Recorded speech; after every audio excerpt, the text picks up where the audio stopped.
Hello everyone, welcome to Study IQ के इस video में स्टैटिक जीके में मैं आपको पढ़ाऊंगा मिसाइल। ये एक काफ़ी इंपॉर्टेंट टॉपिक है।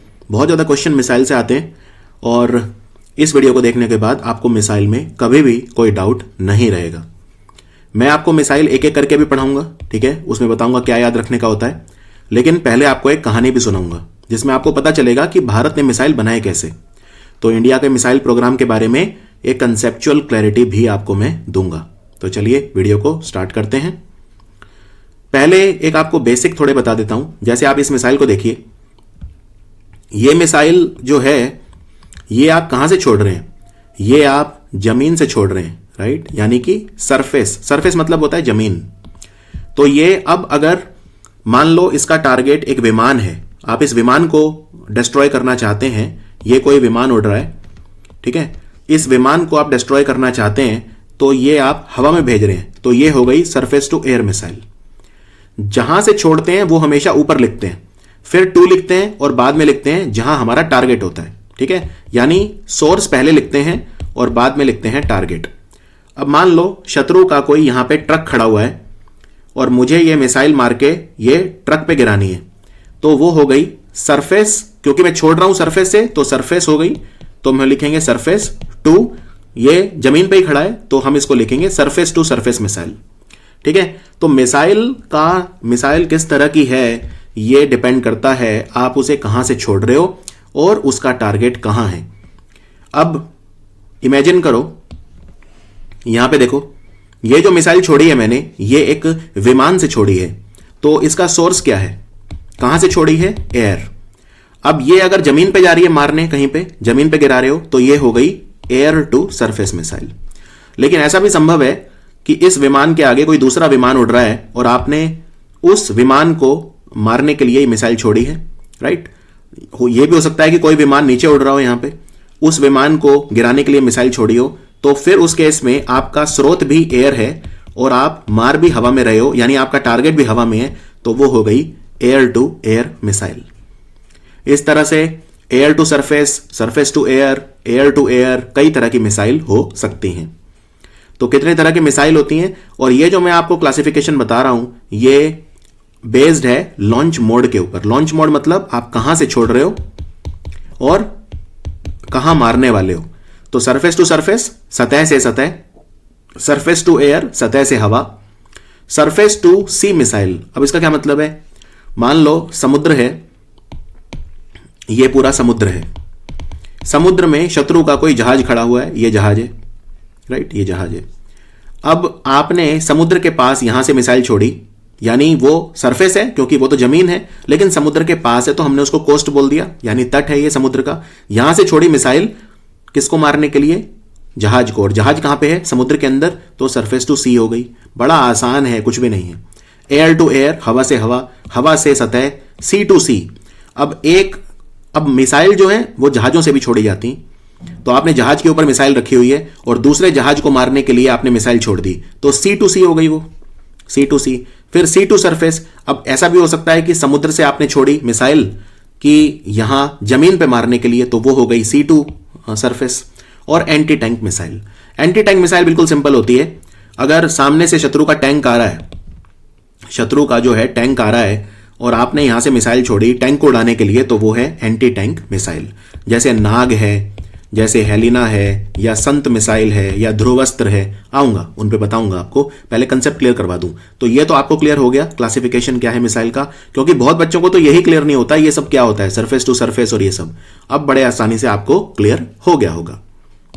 अब हम आते हैं दूसरी क्लासिफिकेशन पे, ठीक है, जो बताती है कि मिसाइल जो है वो किस तरह की है, यानी या वो बैलिस्टिक मिसाइल है या वो क्रूज मिसाइल है। तो मिसाइल जो होती हैं वो दो ही तरह की होती हैं, या तो वो बैलिस्टिक मिसाइल होती है या क्रूज मिसाइल होती है। अच्छा, मिसाइल की एक क्लासिफिकेशन इस बेसिस पे भी होती है कि मिसाइल में इंजन किस तरह का है, ठीक है ना, इंजन किस तरह का है, या उसमें ईंधन किस तरह का है। जैसे फॉर एग्जांपल एक होती है solid propulsion missile. Solid propulsion missile में जो फ्यूल होता है वो सॉलिड होता है, जो ईंधन या फ्यूल होता है वो सॉलिड होता है। एक होती है लिक्विड प्रोपल्शन इंजन। तो इंजन में किस तरह का इंजन किस तरह का है, सॉलिड प्रोपल्शन इंजन है तो solid propulsion missile, liquid propulsion engine है तो लिक्विड प्रोपल्शन मिसाइल। अच्छा, एक हाइब्रिड भी होती है, हाइब्रिड मिसाइल। हाइब्रिड मिसाइल में हाइब्रिड इंजन होता है, यानी वो सॉलिड भी होगा और लिक्विड भी होगा, दोनों का इस्तेमाल करेगा। फिर एक इंजन होता है जिसको बोलते हैं क्रायोजेनिक इंजन। अगर उसमें क्रायोजेनिक इंजन लगाए तो क्रायोजेनिक मिसाइल हो गई। अगर उसमें स्क्रैम जेट इंजन लगाए तो स्क्रैम जेट मिसाइल हो गई। अगर उसमें राम जेट इंजन लगाए तो राम जेट मिसाइल हो गई। उतना हम टेक्निकल नहीं जाएंगे, ये तो आपको इंजीनियरिंग, अगर आप स्टूडेंट हैं तो आपको उसमें पढ़ना होता है ये तो, कि भाई क्रायोजेनिक इंजन लगा है कि स्क्रैम जेट है कि राम जेट, ये सब आपके लेवल के उसका नहीं है आपको। हाँ, लेकिन ये जरूर पता होना चाहिए कि भाई कैसी मिसाइल है, बैलिस्टिक मिसाइल है कि क्रूज मिसाइल है। अब बैलिस्टिक और क्रूज में मैं आपको अच्छे से समझा देता हूं क्या होता है। देखो, ध्यान से देखो, ये यहां से छोड़ रहे हैं ए और ये है बी, ठीक है। मुझे बी मेरा है टारगेट, यानी मुझे बी को खत्म करना है, और ए है मेरा स्रोत यानी सोर्स, जहां से मैं मिसाइल को छोड़ रहा हूं।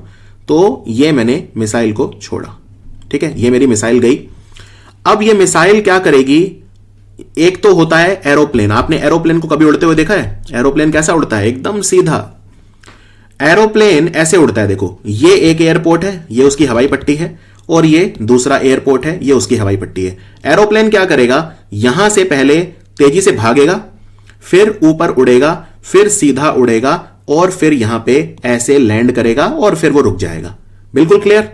यहां से एरोप्लेन तेज भागा इस हवाई पट्टी से, ऊपर उड़ा ऊपर की तरफ, फिर एकदम सीधा, फिर नीचे आके वो इसको अपने उतर जाएगा। यानी एरोप्लेन जो है वो एक परफेक्ट एग्जांपल है क्रूज सिस्टम का। Aeroplane cruise. क्या एरोप्लेन कभी पृथ्वी की वातावरण के बाहर निकलता है? ऑब्वियसली नहीं निकलता, पृथ्वी के वातावरण के कभी बाहर नहीं निकलता। एक एरोप्लेन उड़ता है 20,000 फुट 30,000 फुट की ऊंचाई पे, जो कि बिल्कुल समताप मंडल तक पहुंच पाता है, बस स्ट्रेटोस्फीयर जिसे बोलते हैं। तो हवाई जहाज जो है वो स्ट्रेटोस्फीयर में उड़ता है। यानी कि जो क्रूज मिसाइल होती है वो क्या करती है, वो पृथ्वी का जो वातावरण है, ये पृथ्वी का वातावरण है, इसके बाहर नहीं जाती। वो पृथ्वी के वातावरण में ही रहती है और धरती के रिलेटिवली नजदीक उड़ती है और अपने टारगेट को हिट करती है। ये जो लिफ्ट जनरेट करती है, फोर्स होता है लिफ्ट, जैसे एरोप्लेन होता है। एरोप्लेन कैसे उड़ता है? लिफ्ट से तो उड़ता है। एरोप्लेन पहले स्पीड पकड़ता है, फिर उड़ जाता है। जब वो उड़ता है तो लिफ्ट फोर्स जनरेट करता है और उसी से वो उड़ता है, ठीक है। तो क्रूज मिसाइल भी लिफ्ट के सिद्धांत पे चलती है और वो जो है पृथ्वी के वातावरण से बाहर नहीं निकलती है। कोई डाउट यहां पे? तो ये मैं क्रूज मिसाइल जो है ये रब कर रहा हूं और मैं आपको बैलिस्टिक मिसाइल थोड़ा समझा देता हूं, बैलिस्टिक कैसे काम करती है। देखो, बैलिस्टिक बिल्कुल डिफरेंट मिसाइल होती है। बैलिस्टिक क्या होती है, आपने ये टारगेट है ए और बी को हिट करना है, तो क्रूज तो ऐसे जाएगी, ये उड़ी क्रूज, या तो ये एकदम सीधी जाएगी या थोड़ा सा उड़ेगी, फिर सीधी जाके फिर ऐसे हिट कर देगी, ये क्रूज है। लेकिन बैलिस्टिक ऐसे जाएगी, ऐसे। तो बैलिस्टिक क्या है, पहले यहां कहीं धरती का वातावरण खत्म हो जाता है, तो बैलिस्टिक मिसाइल हमेशा धरती के वातावरण के बाहर निकल जाती है, हमारे एटमॉस्फेयर के अंतरिक्ष में चली जाती है, धरती के वातावरण से निकल के फिर लौटती है और फिर अपने टारगेट को हिट करती है। यानी पहले धरती के वातावरण से बाहर निकल जाएगी, फिर वापस आएगी और फिर अपने टारगेट को हिट करेगी। इसीलिए बैलिस्टिक मिसाइल जो होती है, बैलिस्टिक मिसाइल के थ्रू बहुत ही ज्यादा लंबे डिस्टेंसेस को कवर किया जा सकता है। मैं आपको एक एग्जांपल देता हूं। एक मिसाइल होती है जिसको बोलते हैं आईसीबीएम। भारत के पास अभी तक कोई एक अच्छी आईसीबीएम नहीं है। इवन हमारे पास जो अग्नि 5 है, अग्नि 5 वो ज्यादा से ज्यादा 5,000 से 8,000 किलोमीटर तक जा सकती है। यानी आज भी भारत को अगर अमेरिका पे मिसाइल गिरानी है तो भारत नहीं गिरा सकता, हमारे पास है ही नहीं कि मिसाइल उतनी दूरी पर पहुंच जाए, ठीक है। अच्छा, मिसाइल गिरने का मतलब क्या होता है? तो ये जो मिसाइल होती है इसके ऊपर ये लगा होता है जिसे बोलते हैं न्यूक्लियर बॉम्ब, यानी पेलोड, इसे पेलोड कहा जाता है। अब वो आप न्यूक्लियर बॉम्ब है तो न्यूक्लियर बॉम्ब लगा दो, कुछ भी लगा दो ऊपर। तो जब ये मिसाइल आप छोड़ते हो, बैलिस्टिक मिसाइल की बात हो रही है, तो वो क्या करती है, वो धरती के वातावरण के जब ऊपर जाती रहती है तो वो अपना जो यूजलेस पीछे का पार्ट है वो उसे गिरा देती है, ठीक है। क्योंकि ये सिर्फ उसको एक वेलोसिटी देता है धरती की वातावरण से बाहर निकलने के लिए। आपने एस्केप वेलोसिटी सुना होगा फिजिक्स में, तो एस्केप वेलोसिटी देता है। एक बार वो जनरेट हो गई तो फिर ये धरती के वातावरण से बाहर निकल जाती है, फिर आपको सिर्फ गाइड करना होता है उसे वापस आने के लिए और टारगेट को हिट करने के लिए। क्लियर? जो क्रूज मिसाइल होती है उसको गाइड करने की जरूरत नहीं पड़ती, आपने एक बार निशाना सेट कर दिया, ठीक है, तो सीधी वो जाके अपने टारगेट को मार गिराएगी। ठीक है, क्रूज मिसाइल। लेकिन बैलिस्टिक मिसाइल जो होती है वो बहुत अलग तरह की होती है। अब यहां पे देखो ये डायग्राम बैलिस्टिक मिसाइल का। तो मिसाइल बहुत सारी चीजों से मिलकर बनती है। ये देखो इसके कितने सारे पार्ट हैं। अब इसमें कहीं पे फ्यूल इंजन होता है, कहीं पे ऑक्सीजन टैंक होता है, कहीं पे कुछ होता है। तो ये मिसाइल आपने यहां से छोड़ी। अब ये क्या कर रही है, ये जो काले रंग में दिया हुआ है, ये धरती के वातावरण के बाहर का इलाका है, अंतरिक्ष। ये देखो आप धीरे धीरे छोटी होती जा रही है साइज में। जैसे यहां पे जब ये है तो इसने ये ऊपर वाला एरिया अपना हटा दिया या दूसरा एरिया हटा दिया। ये फाइनली जो काम की चीज है, जो बम है यहां पे, बस वो यहां पे गिरेगा। और ये देख सकते हैं, ये एक कॉन्टिनेंट है, ये दूसरा कॉन्टिनेंट है। और इंटर कॉन्टिनेंटल बैलिस्टिक मिसाइल जो होती है कम से कम 5500 किलोमीटर, कम से कम 5500 किलोमीटर होनी चाहिए रेंज उसकी, तब उसे आईसीबीएम बोल सकते हो। तो भारत के पास अग्नि 5 जो है बस एक आईसीबीएम है, वो भी उसकी रेंज भी अभी 8000 तक नहीं पहुंची है, वो भी कहीं 5000 5500 के आसपास है। और अग्नि 5 से अभी हमने काम लेना शुरू भी नहीं करा है। अभी तो हम अग्नि 3 के ट्रायल कर रहे हैं, अग्नि 4 और 5 के तो हमने अभी ट्रायल भी नहीं करे। तो भारत चाहता है कि आईसीबीएम बनाए, राइट। और ये हो गई बैलिस्टिक मिसाइल। और ये है cruise missile, BrahMos cruise missile है।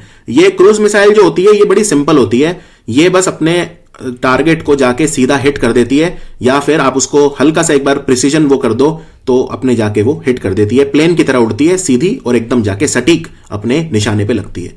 ब्रह्मोस मिसाइल एक एग्जांपल है क्रूज मिसाइल का, राइट। तो ये डिफरेंस होता है बैलिस्टिक में और क्रूज में। और क्रूज मिसाइल जो होती है वो 3 तरह की होती है, सबसोनिक, सुपरसोनिक, हाइपरसोनिक। अब ये बड़ा आसान है। सबसोनिक मतलब है अगर उसकी स्पीड ध्वनि की गति से कम है, साउंड की स्पीड से कम है, राइट। साउंड की स्पीड होती है, तो साउंड की स्पीड से अगर वो कम है उसकी स्पीड, तो सबसोनिक।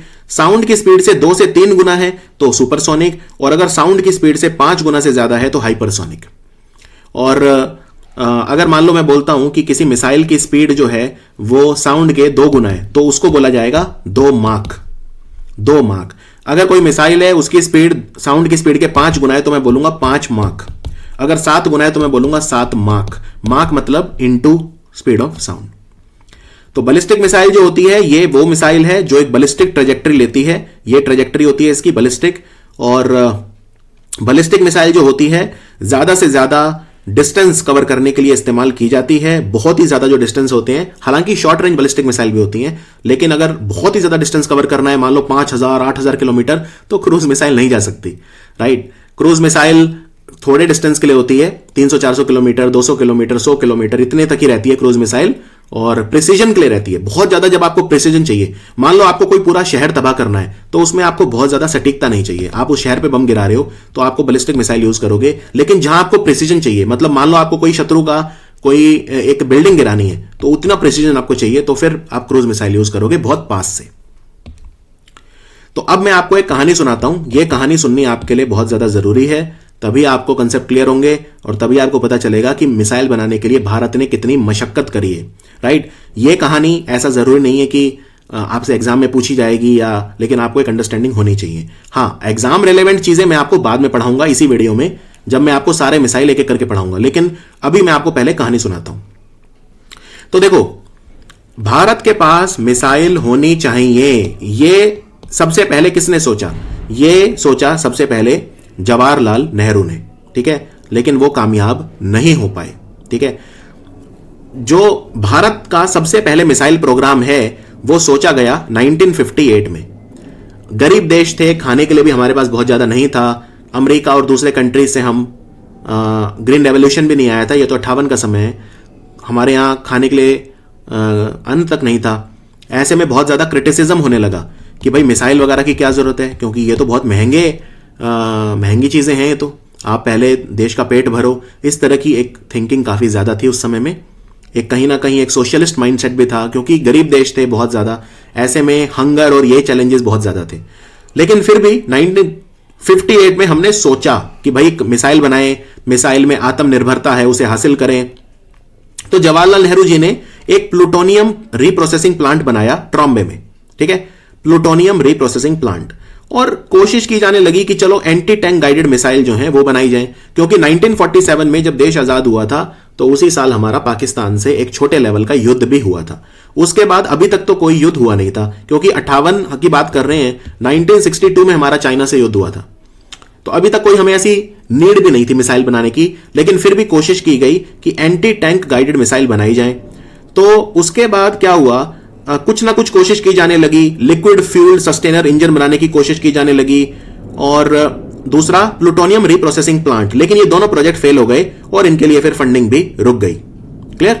ये दोनों प्रोजेक्ट जो हैं डीआरडीओ ने अपने अंडर लिए थे, और डीआरडीओ की जो मेन लेबोरेटरी है जिसका नाम है defence research and development laboratory, उसने ये दोनों प्रोजेक्ट का जिम्मा उठाया कि एक तो प्लूटोनियम रिप्रोसेसिंग प्लांट लगेगा ट्रॉम्बे में, और एक हम लिक्विड फ्यूल सस्टेनर इंजन बनाएंगे। लेकिन दोनों ही नहीं बन पाए, तो ये एक बड़ा झटका था। तो उसके बाद भी फिर साइंटिफिक एक्सपर्टीज हमारे पास नहीं थी। हमारी जो सोच है ब्यूरोक्रेसी की वो ये थी कि ये जरूरी नहीं है।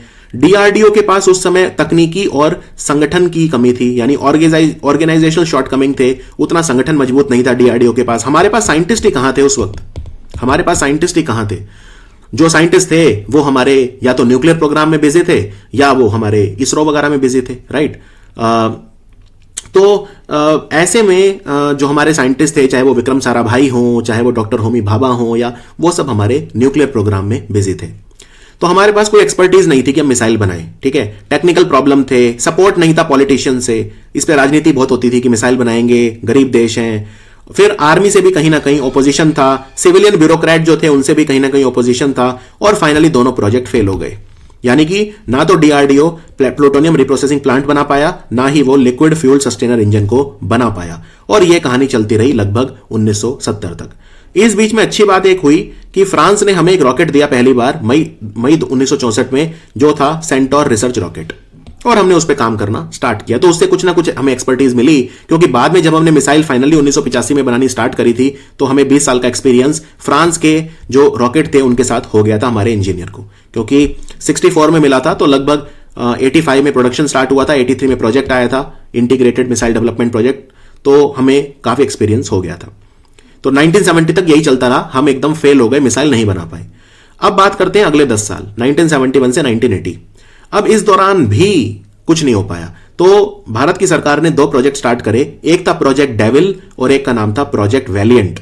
प्रोजेक्ट वैलिएंट था कि भाई हम लॉन्ग रेंज बैलिस्टिक मिसाइल बनाएंगे जिनकी रेंज बहुत ज्यादा होगी, 8000 किलोमीटर। लेकिन अगेन टेक्नोलॉजिकल और ब्यूरोक्रेटिक रीजंस की वजह से नहीं बना पाए, ना हमारे पास साइंटिफिक एक्सपर्टीज थी, ना हमारे पास इंजीनियरिंग एक्सपर्टीज थी, और यह प्रोजेक्ट 1974 में बंद करना पड़ा। प्रोजेक्ट वैलिएंट को हमें बंद करना पड़ा।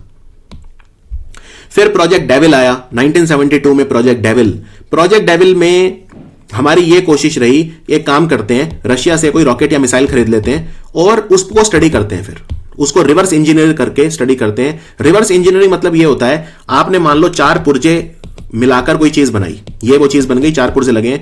आप रिवर्स इंजीनियरिंग मतलब ये खरीद लो और इसके वापस इसको पुर्जे में कन्वर्ट कर दो, जिससे आपको पता चले वो कैसे बनता है। तो हमने क्या करा, रशिया से एक छोटी सी मिसाइल खरीद ली, SA-2 surface to air missile खरीद ली, उसको रिवर्स इंजीनियरिंग करके कोशिश करी। हमने देखा कि सॉलिड फ्यूल बूस्टर क्या होता है, हमने देखा 3 टन लिक्विड सस्टेनर इंजन क्या होता है, ये सब क्या होता है। लेकिन अगेन ये प्रोजेक्ट भी फेल हो गया और 1980 तक कुछ भी नहीं हो पाया। अब आप देखिए कि हम 1958 से स्टार्ट हुए थे ये सोचना कि मिसाइल बनाएंगे, और अब 1980 आ चुका है, 22 साल बीत चुके हैं और कुछ भी नहीं हो पाया है। इस बीच कुछ चीजें हम हुई, जैसे हमने 1974 में न्यूक्लियर टेस्ट करा इंदिरा गांधी के नेतृत्व में, क्योंकि इंदिरा गांधी न्यूक्लियर बम बनाना चाहती थी। तो 1974 में जो है उन्होंने न्यूक्लियर टेस्ट भारत का करवा दिया। यह पीसफुल न्यूक्लियर टेस्ट था, यह न्यूक्लियर पावर बनने के लिए नहीं था, बल्कि यह था कि हम न्यूक्लियर शक्ति का इस्तेमाल करेंगे पीसफुल पर्पज के लिए। अमेरिका वगैरह से प्रेशर भी बहुत रहता था कि न्यूक्लियर बम नहीं बना सकते। फिर फाइनली क्या हुआ, जब हम न्यूक्लियर टेस्ट हमने करा, थोड़ी हमारी हिम्मत बढ़ी, और इस दौरान कहीं ना कहीं हमारा जो स्पेस प्रोग्राम था उसको भी बल मिल रहा था। जैसे हमने 70s में आर्यभट्टा सैटेलाइट थी, 75 में छोड़ी। आर्यभट्टा पहली सैटेलाइट थी जो हमने छोड़ी थी। उससे पहले हमने एक छोटी सी सैटेलाइट पे काम करा, रोहिणी सैटेलाइट, हमने उस पर काम करा, रोहिणी इंजन बनाया। तो कुछ ना कुछ हमारा मोटिवेशन बढ़ रहा था। सबसे बड़ा फर्क कब आया, 1982 में क्या हुआ, हमने एक कमेटी बनाई और हमने सोचा कि भाई इस बार तो कुछ भी हो जाए, हम मिसाइल बना के रहेंगे। तो इस कमेटी ने 1 साल के बाद यानी 1983 में स्टार्ट करा इंटीग्रेटेड गाइडेड मिसाइल प्रोग्राम, जिसको बोलते हैं IGMDP, integrated guided missile program. तो यह प्रोग्राम जो था, यह आइडिया था डॉक्टर APJ अब्दुल कलाम का। यह पहली बार था जब भारत ने एक अच्छे तरह से सोच लिया, भाई अब तो हम बनाएंगे। यानी हमारा जो मिसाइल डेवलपमेंट का प्लान था उसमें डिसाइसिव शिफ्ट हुआ।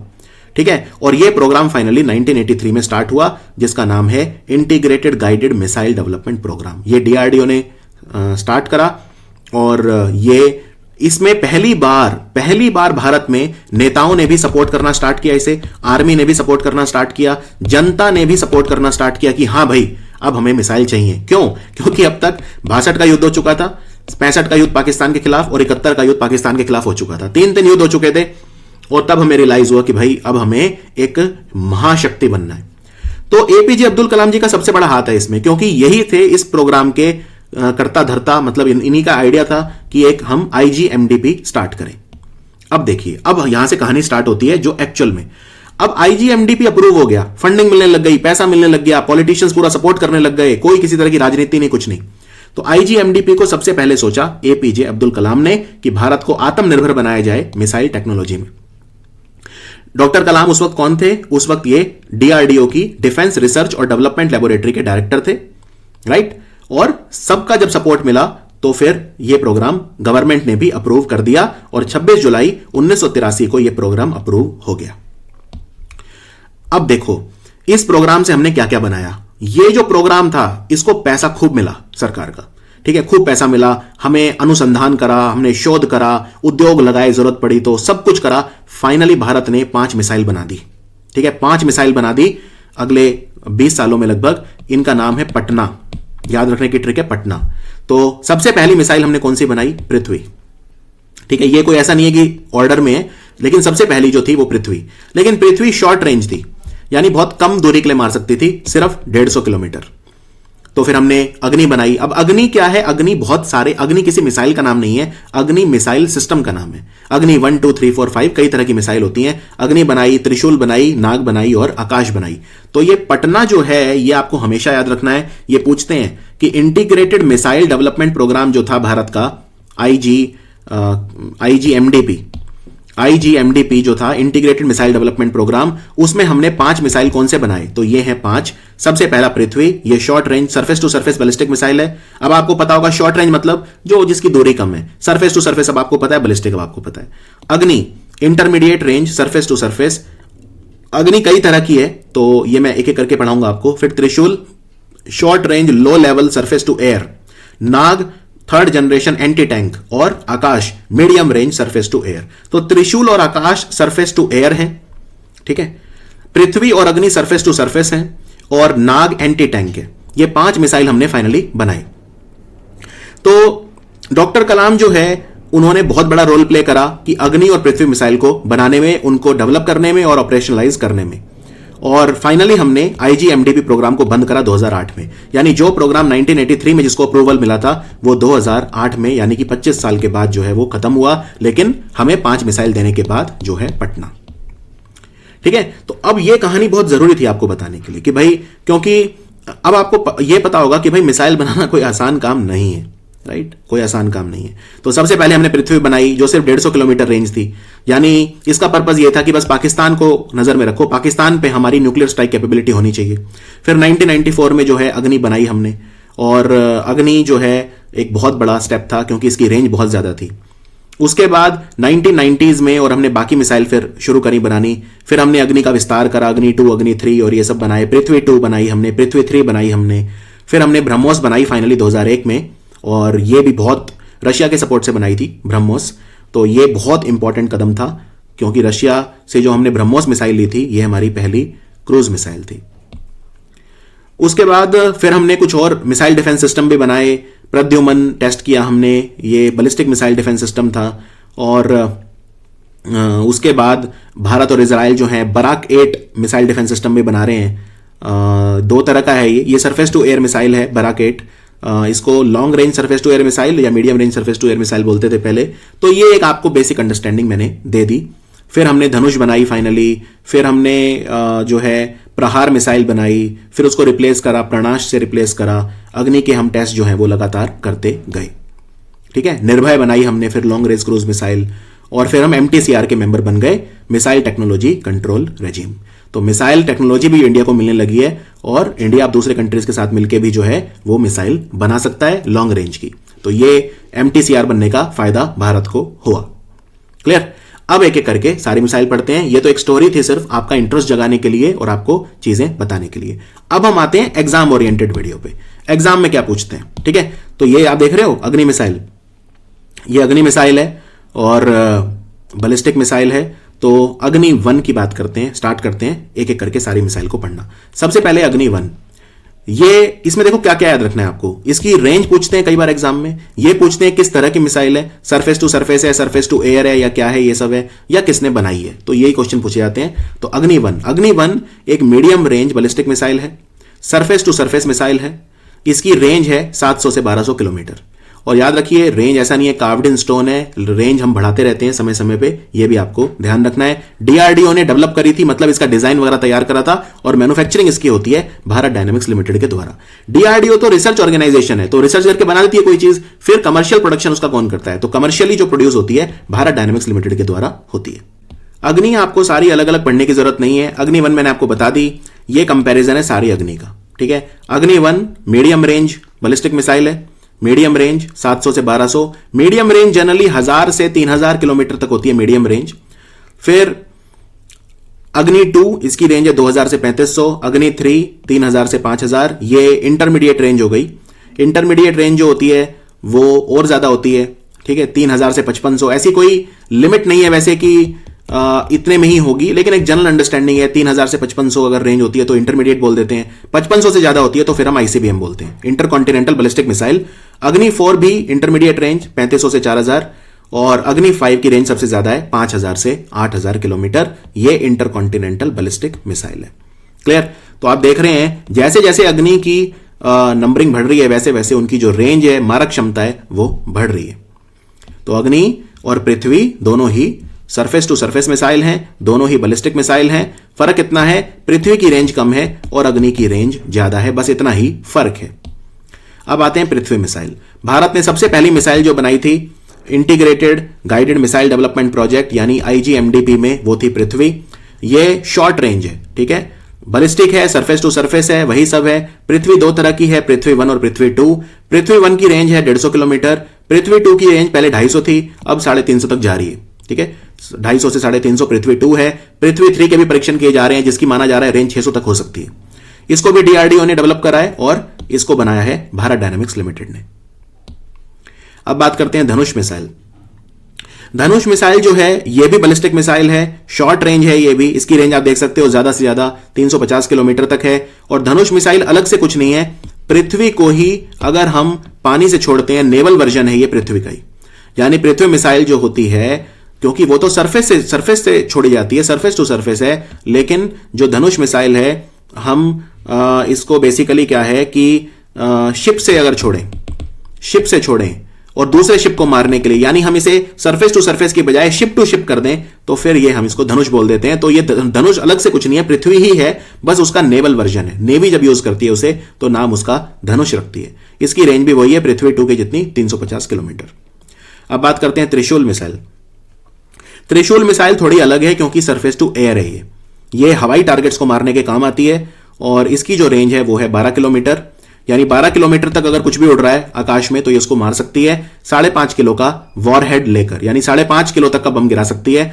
एक बात और बता दूं, रेंज बढ़ जाती है अगर आप वॉरहेड कम कर दें। देखो सीधी सी बात है, अगर आप कोई भारी चीज फेंकेंगे उठा के तो दूर तक नहीं जाएगी, लेकिन हल्की चीज फेंकेंगे तो ज्यादा दूर तक जाएगी। तो अगर आप मिसाइल के ऊपर लोड कम कर देते हैं वॉरहेड का तो रेंज बढ़ जाती है, यह भी आपको ध्यान रखना है। सो ये एक शॉर्ट रेंज मिसाइल है क्योंकि रेंज तो सिर्फ 12 किलोमीटर है, बैलिस्टिक मिसाइल है और सरफेस टू एयर मिसाइल है। अब बात करते हैं आकाश मिसाइल। आकाश मिसाइल को इंडिया एक्सपोर्ट भी करेगा दूसरे कंट्रीज को। ये एक मीडियम रेंज की मिसाइल है और ये एक बैलिस्टिक मिसाइल है। मीडियम रेंज बैलिस्टिक मिसाइल बोलते हैं। ये सरफेस टू एयर है, ये भी सरफेस टू एयर। और ये 50 से 60 किलोमीटर तक अगर कोई विमान उड़ रहा है, एयरक्राफ्ट उड़ रहा है तो उसे ये उड़ा सकती है। 50 से 60 किलोमीटर अवे तक अगर कोई टारगेट है, 18,000 मीटर की दूरी तक, यानी कहने का मतलब ये है, ध्यान से सुनना मैं क्या कह रहा हूं, क्योंकि आपके दिमाग में क्वेश्चन आ सकता है ये मीडियम रेंज कैसे है जब सिर्फ 50-60 किलोमीटर की है। क्योंकि ये आपने मान लो ये सरफेस टू एयर है, तो आपने ये जमीन से दागी और ये हवा में उड़ रहा है कुछ। हवा में अगर ये 18,000 मीटर की ऊंचाई तक उड़ रहा है तो ये उसको मार देगी। लेकिन जो दूरी है ये फिजिकल दूरी यानी ये हॉरिजॉन्टल दूरी, ये 50 से 60 किलोमीटर। देखो दूरी दो तरह की होगी ना, मान लो आप यहां से छोड़ रहे हो और यहां प्लेन है, एक तो दूरी ये होगी हवा वाली और एक ये वाली भी तो होगी। तो जो ये हॉरिजॉन्टल दूरी है ये 50 से 60 किलोमीटर है और ये वाली दूरी जो है ये 18,000 मीटर, 18,000 मीटर की ऊंचाई तक जो है ये मार सकती है, 50 से 60 किलोमीटर की दूरी तक। और ये एरियल टारगेट्स को बड़े आसानी से न्यूट्रलाइज कर सकती है, यानी खत्म कर सकती है, चाहे लड़ाकू विमान हो चाहे दूसरी मिसाइल हो, तो इसे डिफेंस सिस्टम के तौर पे भी यूज किया जा सकता है इंटरसेप्ट करने के लिए। इंटरसेप्ट मतलब क्या होता है, मान लो आपकी तरफ किसी ने मिसाइल छोड़ी तो आप उसको हवा में ही मार दो, दो मिसाइल आपस में टकराएंगी, उसे बोलते हैं इंटरसेप्ट करना। तो वही है, इसको डीआरडीओ ने बनाया है और इसको भारत डायनामिक्स ने मैन्युफैक्चर करा है आर्मी के लिए और भारत इलेक्ट्रॉनिक्स ने करा है एयरफोर्स के लिए। अब है नाग मिसाइल। बहुत ज्यादा क्वेश्चन आते हैं नाग, क्योंकि ये एंटी टैंक गाइडेड मिसाइल है, शत्रु का टैंक मारने के काम आती है और इसको डीआरडीओ ने बनाया है। इसकी मिनिमम रेंज है 500 मीटर, आधा किलोमीटर, और मैक्सिमम रेंज है 4 किलोमीटर। यानी टैंक अगर 500 मीटर से 4 किलोमीटर की दूरी तक है तो उसको उड़ा देगी। इसको भारत डायनामिक्स लिमिटेड ने मैन्युफैक्चर करा है। और अगर इसको हेलीकॉप्टर से छोड़ते हैं तो उसको बोलते हैं हेलिना। यह भी इंपॉर्टेंट क्वेश्चन है, नाग मिसाइल को अगर हेलीकॉप्टर से छोड़ते हैं तो उसको हेलिना बोलते हैं। और नाग मिसाइल जो हेलिना है, हेलिना को ही हमने नाम चेंज करके ध्रुवस्त्र बोल दिया है अब, तो हेलिना को थोड़ा और मजबूत कर दिया है, अपग्रेड कर दिया है और उसका नाम ध्रुवस्त्र हो गया है। तो ये एनिमी बंकर डिस्ट्रॉय करने के भी काम आ सकती है, या बैटल टैंक या आर्मर्ड व्हीकल। आर्मर्ड व्हीकल मतलब हथियारों से लैस गाड़ियां, उनको डिस्ट्रॉय करने के काम आ सकती है। और ये एक fire and forget class missile है। फायर एंड फॉरगेट मतलब ये है ऐसी मिसाइल जिसको आप छोड़ दो तो वापस बुला नहीं सकते, ठीक है, मतलब फिर तो वो जो है मार के ही रहेगी, उसे बोलते हैं फायर एंड फॉरगेट। तो fire and forget class anti tank guided missile है और आप इसको किसी भी हेलीकॉप्टर, एडवांस लाइट हेलीकॉप्टर से छोड़ सकते हो। फिर एक मिसाइल और है संत मिसाइल। संत मिसाइल जो कुछ नहीं है, ये भी हेलिना का ही एक अपग्रेडेड वर्जन है। ये थोड़े लंबे डिस्टेंसेस के लिए, तो इसमें जो रेंज है वो 15 किलोमीटर से 20 किलोमीटर है, राइट। यानी कि कंफ्यूजन ना हो इसके लिए मैं आपको सिंपल कर देता हूं। नाग है, नाग को हेलीकॉप्टर से छोड़ा तो हेलिना, हेलिना का नाम हमने रख दिया ध्रुवस्त्र। हेलिना और ध्रुवस्त्र एक ही है, बस ध्रुवस्त्र थोड़ा सा ज्यादा एडवांस्ड है हेलिना का वर्जन, और हेलिना की रेंज बढ़ा दी तो वो बन गया संत। यानी संत भी क्या है, stand of anti tank guided missile. इसकी रेंज 15 से 20 किलोमीटर तक है, यानी शत्रु का कोई टैंक 15 से 20 किलोमीटर तक है उसको मार देगा, क्योंकि इसकी रेंज तो काफी कम है, 500 मीटर से 4 किलोमीटर है, तो इसकी रेंज थोड़ी ज्यादा है संत की। अब ब्रह्मोस की बात करते हैं। ब्रह्मोस मिसाइल को आप कहीं से भी छोड़ सकते हो, आप पानी से छोड़ सकते हो, शिप से छोड़ सकते हो, सबमरीन पनडुब्बी से छोड़ सकते हो, या आप इसे जमीन से भी छोड़ सकते हो, हवा से भी छोड़ सकते हो, एयरक्राफ्ट, सुखोई, मिग, जिस मर्जी से आप इसे छोड़ सकते हो। तो ब्रह्मोस मिसाइल बहुत डेंजरस है, सुपरसोनिक मिसाइल है। तो ब्रह्मोस मिसाइल को ब्रह्मोस एरोस्पेस कंपनी ने बनाया है और ये इंडिया और रशिया के दोनों के सपोर्ट से बनी है, क्योंकि ब्रह्मोस एरोस्पेस कंपनी भारत की डीआरडीओ और रशिया की कंपनी एनपीओ माशिनोस्ट्रोना दोनों ने मिलकर बनाई है। इनफैक्ट इसका नाम ब्रह्मोस क्यों रखा है, इसमें ब्रह्म मतलब है ब्रह्मपुत्र नदी और मोस मतलब है मॉस्को नदी जो रशिया में बहती है। तो ब्रह्मपुत्र और मॉस्को यानी भारत और रूस की मैत्री का प्रतीक है ब्रह्मोस। सो ये medium range supersonic cruise missile है और इसको आप सबमरीन, शिप, एयरक्राफ्ट या लैंड कहीं से भी दाग सकते हो। जैसे आपने ये शिप से छोड़ी अब, ठीक है, और ये क्रूज मिसाइल है, ये ध्यान रखना है आपको, क्रूज मिसाइल है ये, निर्भय मिसाइल और ये सारी जो भी क्रूज मिसाइल है वो भी आपको पता होनी चाहिए। तो इसको ज्यादा गाइड करने की जरूरत नहीं पड़ती लॉन्च के बाद। और इसकी जो रेंज है इनिशियली 290 किलोमीटर थी, लेकिन अब इसकी रेंज बढ़ा दी गई है, अब इसकी रेंज लगभग 450 से 600 किलोमीटर है। और ऐसी बातें भी हो रही हैं कि ब्रह्मोस की रेंज अब 800 किलोमीटर तक जा सकती है, लेकिन जो इनिशियल रेंज थी ब्रह्मोस की वो थी 290 किलोमीटर। फिर कुछ और मिसाइल हैं जैसे प्रहार और प्रणाश। ये जो मिसाइल है ये शॉर्ट रेंज मिसाइल हैं, ठीक है, बैलिस्टिक हैं दोनों, ठीक है, लेकिन बस फर्क इतना है, प्रहार जो है वो पुरानी है, प्रणाश नई है। प्रहार की जो रेंज है वो 150 किलोमीटर है और अब जो प्रणाश बनाई है उसकी रेंज हमने बढ़ा दी है, उसकी रेंज हमने 200 किलोमीटर कर दी है। तो प्रहार को हम रिप्लेस करेंगे अब प्रणाश से। प्रहार की रेंज पुरानी है 150 किलोमीटर, प्रणाश नई है, इसकी रेंज है 200 किलोमीटर। और ये दोनों surface to surface ballistic missile है, शॉर्ट रेंज। अब बात करते हैं निर्भय मिसाइल। ये भी एक क्रूज मिसाइल है और ये सबसोनिक है। सबसोनिक का मतलब इसकी स्पीड साउंड की स्पीड से कम है, तो 1 से कम होगा ना, तो 0.7 मार्क है, यानी साउंड की स्पीड के 0.7 टाइम्स। ये डीआरडीओ ने बनाई है, इसकी रेंज ज्यादा है 1000 किलोमीटर। तो आपको ब्रह्मोस जो है वो शॉर्ट रेंज के लिए चाहिए, मीडियम, शॉर्ट से मीडियम, क्योंकि ब्रह्मोस की 290 किलोमीटर है, ज्यादा से ज्यादा बढ़ा के आप उसको 400 से 500 कर सकते हो, लेकिन अगर और ज्यादा चाहिए रेंज तो निर्भय यूज करो। तो ब्रह्मोस की तरह ही ये कहीं से भी आप छोड़ सकते हो, जहाज से छोड़ सकते हो, सबमरीन से छोड़ सकते हो, पनडुब्बी से छोड़ सकते हो, आप इसे जमीन से छोड़ सकते हो, हवा में फाइटर एयरक्राफ्ट से भी लॉन्च कर सकते हो। फिर भारत की एक और मिसाइल है जिनको बोलते हैं के मिसाइल फैमिली। ये बहुत सारी मिसाइल है भारत की जिन्हें के मिसाइल सिस्टम बोलते हैं। इसके बारे में ज्यादा पता नहीं है क्योंकि ये क्लासिफाइड इंफॉर्मेशन है, क्योंकि ये गुप्त रखी जाती है। गुप्त इसलिए क्योंकि ये हमें सेकंड स्ट्राइक कैपेबिलिटी देती हैं। सेकंड स्ट्राइक कैपेबिलिटी का मतलब ये है ये सारी की सारी न्यूक्लियर कैपेबल है, न्यूक्लियर बम गिरा सकती हैं। मान लो अगर किसी देश ने पहले हमारे ऊपर न्यूक्लियर बम गिरा दिया तो क्या होगा, क्योंकि हमारी पॉलिसी है नो फर्स्ट यूज, हम पहले न्यूक्लियर बम का इस्तेमाल नहीं करेंगे, नो फर्स्ट यूज पॉलिसी है। तो अगर किसी देश ने हमारे ऊपर न्यूक्लियर बम गिरा दिया तो क्या होगा, तो हमारे पास सेकंड स्ट्राइक कैपेबिलिटी होनी चाहिए, यानी हम उसको ऐसा नहीं कि हम तबाह के बैठ जाएं अब हम कुछ नहीं कर सकते, नहीं, हमारे पास ये कैपेबिलिटी है। तो हमने गुप्त जगह पे रखी हुई है के मिसाइल, हम उनसे पलट के वार करेंगे। और के मिसाइल फैमिली जो है इसका नाम के इसलिए रखा है एपीजे अब्दुल कलाम के नाम पे, तो कलाम के नाम पे इसका नाम के मिसाइल फैमिली रखा है। ये सबमरीन से छोड़ी जाती है, पनडुब्बियों से छोड़ी जाती है, ये बहुत इंपॉर्टेंट है। के मिसाइल फैमिली सबमरीन, और सबमरीन को पकड़ना इतना आसान नहीं होता। सबमरीन जो होती है पनडुब्बियां पानी के नीचे रहती हैं, राइट, पानी के नीचे रहती हैं और उनसे आप ये मिसाइल लॉन्च कर सकते हो। और पकड़ना इतना आसान क्यों नहीं होता, मान लो चाइना ने हमारे ऊपर मिसाइल छोड़ दी, हमारे दिल्ली पे न्यूक्लियर बम गिरा दिया मान लो, तो इंडिया क्या करेगा, इंडिया अपने सबमरीन, और चाइना के आसपास इतना बड़ा समुद्र है, साउथ चाइना सी है, और कहीं पे भी अपनी सबमरीन पानी के नीचे से वहां पे चाइना के ऊपर आप बम मार दो, ठीक है। तो मान लो चाइना को यह पता चल जाए, ध्यान से सुनना भी है, मान लो चाइना को यह पता चल जाए कि भारत के सारे बम जो हैं वो दिल्ली में रखे हैं और हैदराबाद में रखे हैं, तो चाइना क्या करेगा, अपने 20 न्यूक्लियर बम दिल्ली पे गिरा देगा, 20 हैदराबाद पे गिरा देगा, खत्म सारा भारत का आर्सेनल। इसीलिए हमारे जो न्यूक्लियर बम हैं वो सबमरीन के ऊपर भी रहते हैं, क्योंकि सबमरीन को पकड़ना आसान नहीं है, तो उसकी एक एग्जैक्ट लोकेशन नहीं है। तो सबमरीन तो घूमती रहती है पानी के अंदर, तो वो पानी के अंदर जो घूमती रहती हैं, इतना बड़ा समुद्र है उसमें वो पकड़ नहीं पाएगा चाइना, और हम वहां से न्यूक्लियर बम सबमरीन से चाइना के ऊपर गिरा देंगे, तो उसके लिए यूज होंगी के मिसाइल। तो के मिसाइल सबमरीन से लॉन्च की जाती है, पनडुब्बियों से लॉन्च करी जाती है, और बैलिस्टिक मिसाइल है तो इनकी रेंज भी ज्यादा है। तो लेकिन एक के मिसाइल के बारे में हम जानते हैं, वो है सागरिका। हालांकि बहुत कम पता है के मिसाइल के बारे में, क्योंकि ये क्लासिफाइड इंफॉर्मेशन होती है, गुप्त रखी जाती है। लेकिन Sagarika submarine launch ballistic missile है, इसकी रेंज है 700 किलोमीटर। फिर अगर सागरिका तो हम सबमरीन से छोड़ते हैं, समुद्र से छोड़ते हैं, समुद्र के नीचे सबमरीन पनडुब्बी से छोड़ते हैं। अगर सागरिका को हम जमीन से छोड़ेंगे तो उसको शौर्य बोलते हैं। तो शौर्य कुछ नहीं है, ये सरफेस टू सरफेस, ध्यान से देखिए, अब ये सरफेस टू सरफेस है, सबमरीन लॉन्च नहीं है ये, राइट। तो ये जमीन से छोड़े जाने वाला वेरिएंट है सागरिका का। सागरिका K-15 बोलते हैं, सागरिका को K-15 बोलते हैं सागरिका को। तो अगर सागरिका को आप जमीन से छोड़ोगे तो फिर शौर्य बोलते हैं, और शौर्य की रेंज जो है वो 750 है, और शौर्य जो है वो हाइपरसोनिक मिसाइल है। इसकी जो स्पीड है 7.5 माक है, साउंड के 7.5 टाइम्स। फिर अस्त्र मिसाइल है एक हमारी, Astra missile air to air missile है। एक लड़ाकू विमान से दूसरे लड़ाकू विमान को खत्म करना है तो अस्त्र का यूज करेंगे, और इसकी स्पीड बहुत ज्यादा है 4.5 मैक, राइट। तो 110 किलोमीटर रेंज है, रेंज कम है ऑब्वियसली इसकी अस्त्र मिसाइल की, और इंडियन एयरफोर्स एयरक्राफ्ट से इसे छोड़ा जा सकता है, अस्त्र MK1। लेकिन अब अस्त्र MK2 आ रहा है जिसकी रेंज जो कह रहे हैं 200 किलोमीटर 250 किलोमीटर हो सकती है। सो इसको मैन्युफैक्चर करा है भारत डायनेमिक्स लिमिटेड ने। फिर कई बार एग्जाम में ये भी पूछते हैं कि दूसरे देशों की मिसाइल कौन सी है, तो एक बार बस नजर रख लो, डिटेल में नहीं जाएंगे।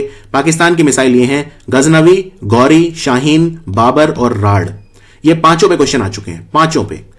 चाइना की मिसाइल पूछी तो नहीं गई है, लेकिन याद रखने में कोई बुराई नहीं है। चार ही नाम है, होंग नियाओ, यिंगजी, डोंगफेंग और जूलांग। और ये डोंगफेंग सबसे इंपॉर्टेंट है, इसको DF लिखते हैं, DF1, DF2, DF3, 15 तक जा चुकी है, DF15, DF16। जैसे भारत की अग्नि है ना, अग्नि 1, 2, 3, ऐसे ही चाइना की डोंगफेंग। तो डोंगफेंग मेरे ख्याल से सबसे ज्यादा इंपॉर्टेंट है। फिर अमेरिका की मिसाइल, इनके नाम याद रख लो, क्वेश्चन मैंने देखा तो नहीं है, लेकिन कुछ पता नहीं है तो 2-3 नाम और याद रख लो क्या है। तो अमेरिका की मिसाइल ये हैं, सबसे इंपॉर्टेंट इनमें है टोमाहॉक और मिनटमैन, क्योंकि ये लेटेस्ट है सबसे। हेलफायर, हार्पून, टाइटन अब यूज नहीं करता अमेरिका। मिनटमैन और टॉमहॉक सबसे इंपॉर्टेंट है, मिनटमैन और टॉमहॉक। सो ये था हमारा कंप्लीट मिसाइल का वीडियो। एक काफी कंसेप्चुअल तरीके से मैंने इसको पढ़ाया है, इतना आसान नहीं है ये टॉपिक, लेकिन जिस तरह से मैंने पढ़ाया है, एक बार वीडियो देखने के बाद ही आप 90% चीजें याद रख पाओगे और आपको मिसाइल में कोई डाउट नहीं रहेगा। अगर फिर भी डाउट आ जाए तो आप इंस्टाग्राम पे मैसेज भेज दो, तुरंत शंका का निवारण पाओ। Thank you for watching study IQ static GK.